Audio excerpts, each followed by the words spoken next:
Welcome back to Keeping Up with the Mustangs. It's been a short but busy week. Now for your weekly sports update. Last Friday, the football team traveled to Harrington, winning 49-6.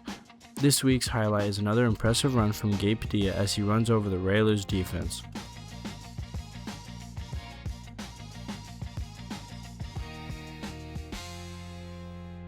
The volleyball team traveled to Washington this week, defeating Frankfort and Washington in 2 sets each. Our junior high teams finished up the regular season at Blue Valley. The volleyball team swept Blue Valley and Lucky. The football team closed out their season with a 52-6 win over Blue Valley. Junior high cross country competed in the league race. Sam Staples placed 8th in the boys race and Amber Taylor placed 13th in the girls race. High school cross country traveled back to Centralia for the TVL race. Kebeb Zimmerman earned her 3rd place finish and Langston Gray 7th. Emma Waters placed 4th, becoming the girls TVL league champion. Lindsay Gray also placed in the top 10 with an 8th place finish. Tonight, the high school football team has a home matchup against the strong Republic County team, and on Monday, the high school volleyball team will compete at Hillsboro for regional volleyball. Make sure you tune in to both of those on Valley Heights' YouTube page if you can't be there in person. Also on Monday, the junior high volleyball team will compete in the BVL tournament at Blue Valley. Good luck, Mustangs.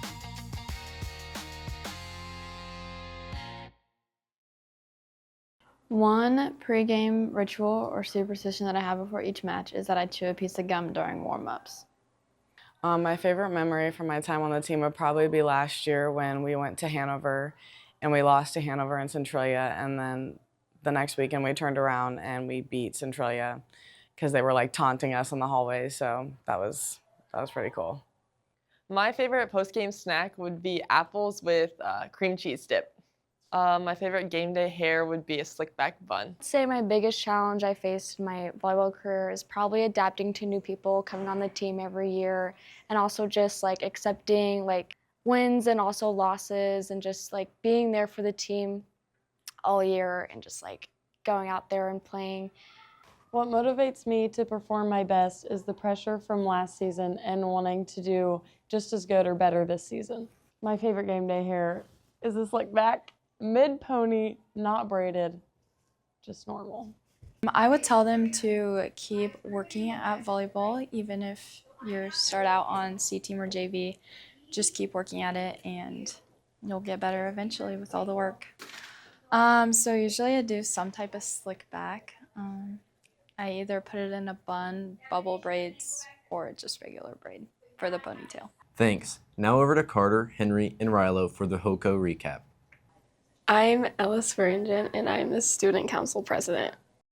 It takes a while to plan for homecoming.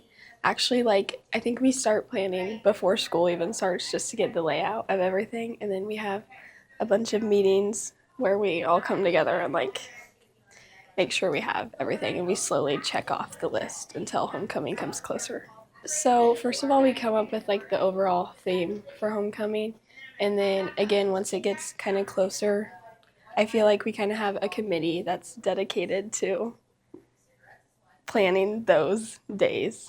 So a lot goes into planning both of those, both pep rallies, the parade, and this short pep rally that we usually have at the school.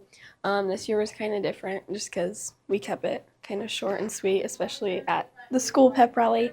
Again, you kind of just get your script and you get your sheet and you try to make sure you have everything, check it off. And then the parade, I know Julia and Avery did a very nice job this year getting a hold of people and making sure everyone was there for the parade and making sure that went well. My overall favorite part of homecoming is probably just Friday, the day of homecoming. The whole week's kind of fun with all the fun events and activities, but probably Friday because it has the parade and the game and all those fun activities and the bonfire. The bonfire is pretty fun. Ella Swearingen and Creighton Smith. We go outside on Friday to practice them walking and me talking, and as well as I do it by myself just to make sure that everything flows nicely.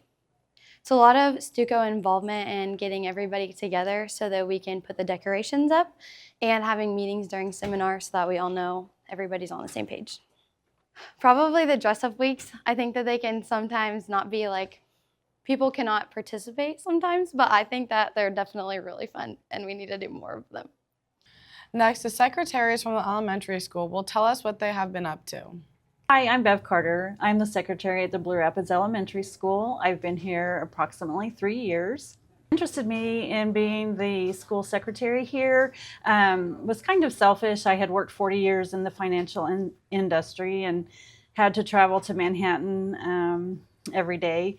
And this position came open and my family kind of wanted me to interview for it. So that was partly why I interviewed for the position and became the secretary here. With the teachers and the staff is very important. I try to do that in a number of ways, through email, through intercom, through just physically getting up and going to the classrooms. When students come in and they're not feeling well or they're upset, we just try to treat them with kindness and calm them and just encourage them that everything's going to be okay and just take care of them at that time. Nikki Stout, and I am the secretary at the Waterville Grade School. What interested me was probably I really enjoy the little kids, this age group, and I already previously worked here as a para, and I wanted to get farther into it, I guess. Emails, phone calls. I often get text messages from teachers if I have to come rescue somebody out of a classroom or walking up and down the hallways, numerous ways. Unwell, both ways. We are their school moms.